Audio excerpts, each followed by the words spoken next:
Европа под црвен метео аларм, исклучително силен и долготраен топлотен бран, зафати големи области од западниот и централниот дел на континентот. Најпогодени се Франција, Шпанија, Италија, Велика Британија и Белгија, каде метеоролошките служби пријавуваат рекордно високи температури кои се движат и до 18 степени Целзиусови над нормалата за овој период од годината. Франција го регистрираше својот најтопол ден досега.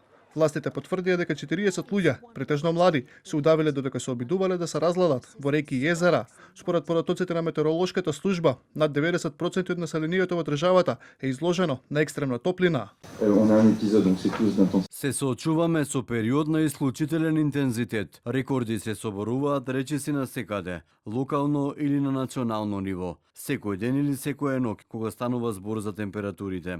Вистинскиот проблем е време траењето на кризата. Предупредувања за екстремни жештини има и во Велика Британија. По делови од Англија и Велс се очекува денеска температурата да се искачи до 40 степени. Наредено е затворање на училиштата, а од жителите е побарано да ги одложат сите неопходни патувања, бидејќи се можни одложување прекини во јавниот сообраќај. Здравствените власти издадоа црвено предупредување за топлина по втор пат во историјата. Мислам дека не е само Британија, туку поголем дел од Европа е во топлотен бран. Мислам дека ќе мораме да почнеме да се прилагодуваме.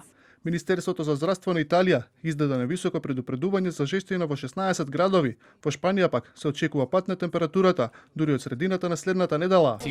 Очекувавме преку ден да биде жешко. Тоа некако можеш да го поднесеш, но навечер, кога конечно мислиш дека ќе можеш малку да се одмориш, тоа едноставно не се случува. Топлотниот бран се шири и кон истокот на Европа. Полската метеоролошка служба предупредува дека во следната недела ќе има температури кои се очекува да урнат неколку рекорди. Температурата продолжува да расте и во Унгарија, каде веќе на сила е максимално ниво на тревога поради топлото време. Според Светската метеоролошка организација, Европа се затоплува повеќе од двојно побрзо од глобалниот просек, што го зголемува време траењето на топлотните бранови.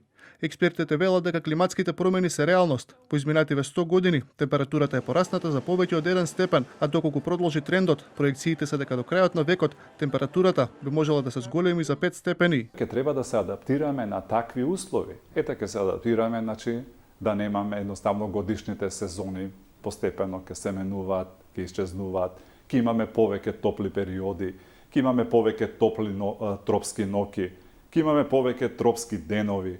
Топлотниот бран не е одмина ниту Македонија. Од УХМР вела дека денеска не очекува сончево и топло време со максимална температура до 37 степени. Високи температури ќе има и во следните денови.